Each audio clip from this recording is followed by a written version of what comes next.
Fear Itself, Episode 4, In Sickness and in Health. A bride receives a letter on her wedding day warning her that she is about to marry a serial killer.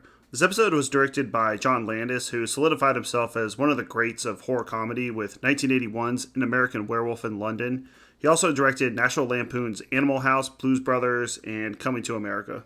The script was written by Mick Garris, who had previously worked with John Landis on Masters of Horror in 2 good episodes. So, with a Mick Garris pinned episode, you know what you're going to get. Come on, you know. Lots of hot girls, you know it.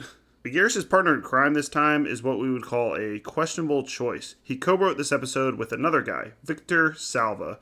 We will talk about him and his crimes at the end, because, personally, I don't really want to talk about him right now. He directed Jeepers Creepers, that's what he's most known for, and went to jail for a horrendous crime. Just think, what's the worst crime someone could do? That's what Victor Salva did. So, why Mick Garris and John Landis would team up with him, I have no idea, but it was 2008. A different time, I guess. And at TV Anthology Reviews, we look at every episode objectively, even if Victor Salva's part of it. How long is long enough? You know, what is the acceptable amount of time to know someone? For sex? About 10 seconds? For making a lifetime commitment, I don't know. Women marry men all of the time. How am I any different?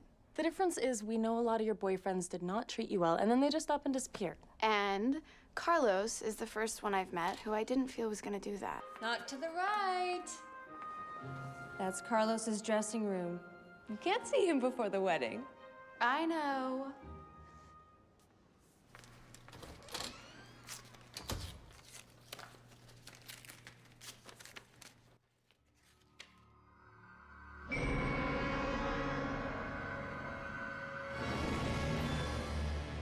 The main character is Samantha, who looks very Alicia Silverstone-y, and she's about to marry a man, Carlos, when she gets this mysterious letter saying that he is a serial killer.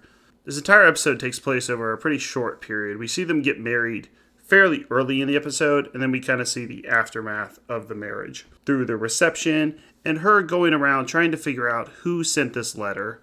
We do see there is a woman in a red scarf that she sees getting into a car that supposedly gave her this letter. And this episode does have a quote-unquote twist ending, which we'll get to at the end, that doesn't really make a whole lot of sense.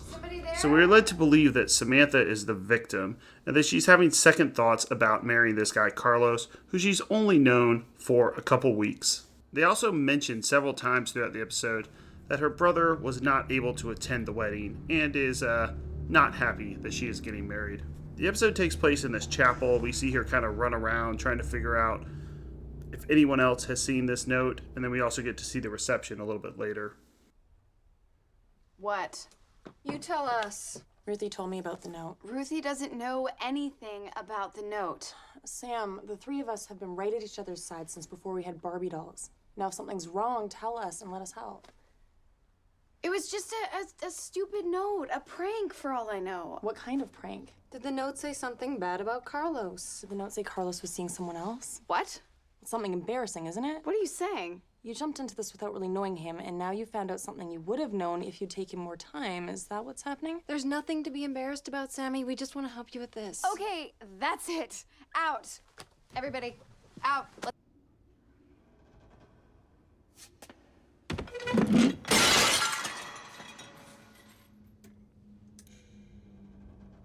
Is everything okay?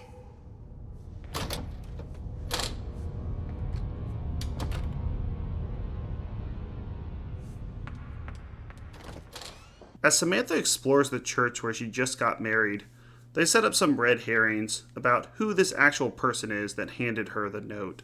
She runs into the priest that married them, and he acts a little odd, seeming to not really understand what she was saying, or at least he's pretending to not understand what she's saying that he's bad of hearing. They also put in some red herrings that it might be one of the bridesmaids. And then, halfway through the episode, we get to meet Carlos himself, and he acts kind of like a jackass. So really, it seems like he actually is the serial killer. He's annoying, rude, chases her around the cathedral, scares her, and just acts kind of like a douchebag. I'm sure Carlos feels the same way. Carlos feels... what way? Hey there. What's this drunken old bastard telling you exactly? She's just getting to know the family. Uh-huh. I sure hope you're not telling tales outside of school, Uncle Bob. He was actually telling me what a great guy I married. Good.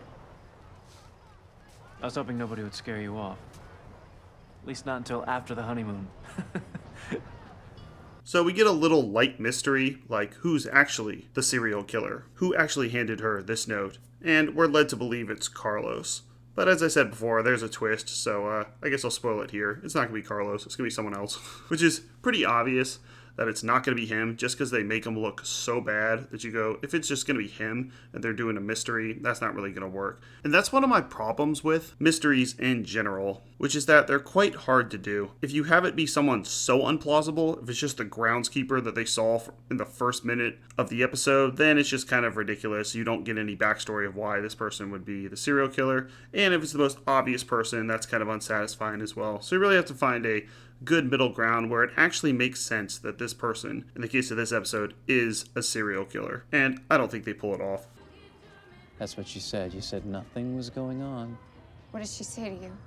Whatever it is, Sam, don't believe it. You have to understand that there are people that would say just about anything to keep us apart.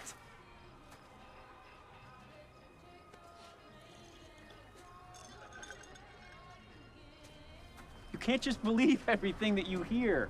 What? What could they say? Look me in the eye and tell me what could be so horrible.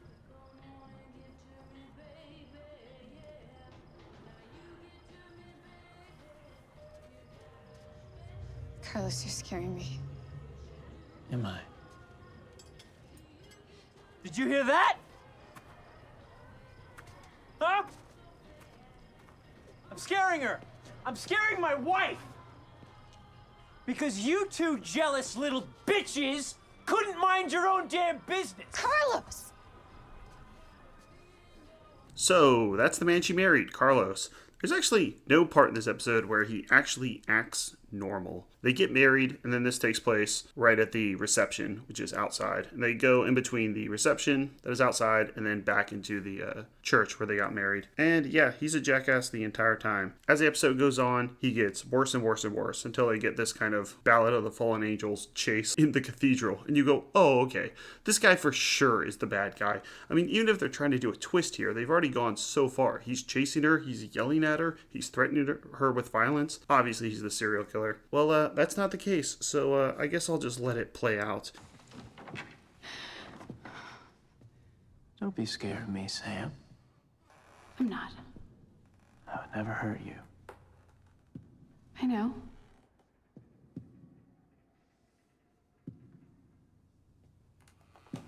Then why are you moving away from me?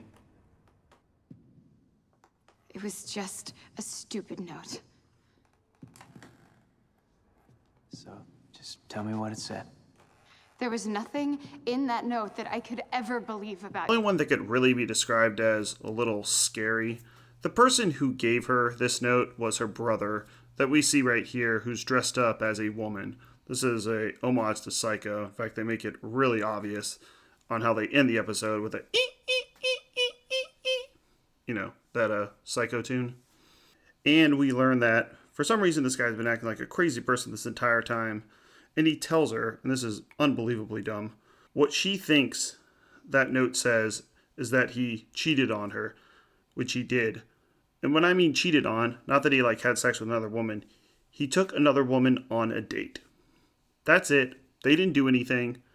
He didn't sleep with another woman. He took another woman on a date. And so that's what he thinks she is asking him about, and that's what he thinks the note is about. That is retarded. And I wouldn't say it quite ruins the episode, but they probably should have had him do something worse.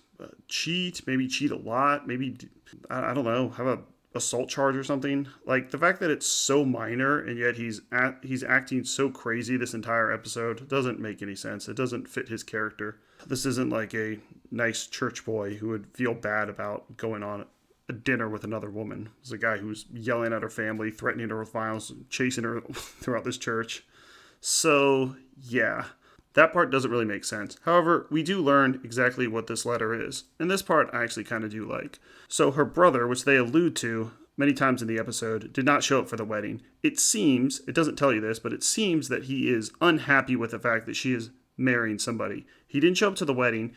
And this note that he was giving to her was actually supposed to go to the man she was marrying, her husband, Carlos. So he was sending a note. He is the serial killer. He was sending a note to him to warn him, quote unquote, that he is marrying a serial killer, which would be his sister. Does that make sense? It seems like both of them are serial killers. At least that's what it is implying. The brother is definitely a serial killer, as we see here. He has a bunch of dead bodies around his crazy apartment. And it seems like she actually is a serial killer as well. And it just kind of ends on that note. So we assume she's probably going to kill him later. So I actually do kind of like that. It sort of makes sense. The note was supposed to go to Carlos. Somehow it got switched up and went to her. Now, the rest of the episode doesn't make sense. First of all, she seems a little tame to be a serial killer. Also, I mean, wouldn't this be a match made in heaven? Like, if she thought that Carlos was a serial killer, she's a serial killer. She should go to him and be like, oh man, we're both serial killers. Isn't this awesome? We could be like Bonnie and Clyde. Well, they weren't serial killers, but you know what I mean. So I think I'm going to give this episode a 6. The aesthetics are pretty good. The cast is attractive, and that matters. And John Landis is a talented director. I mean, American Werewolf in London is an amazing movie. And there's really nothing else like it. But this one isn't very funny, and the script by Victor Salva, not the best writer. I'll play his crimes in a second, but I think with a few tweaks, this could get a 7 or an 8. Make him actually do something bad that he feels guilty about, not going on a date with another woman, and have him act more innocent and have her act crazier. Well, that's in sickness and in health. I think it's decent. And so far, this series really hasn't had a bad episode. I'm giving this episode a 6. I've complained about it a little bit, but it's not a bad episode. And really, throughout this entire series, all 13 episodes, I wouldn't really say there is one that is unwatchable. I like all of them to a certain extent. Salva's career has been controversial due to his 1988 conviction for sexually abusing Nathan Forrest Winters, the 12-year-old star of his debut feature film, Clown House, 1989. During its production, he also videotaped one of the encounters and was found to possess child pornography, though this was not publicized until 2006. Protests against his film soon followed, including boycotts organized by Winters. Despite this, he has continued to work in the industry and has made the films Powder 1995, Peaceful Warrior 2006, Rosewood Lane 2011, and Dark House 2014.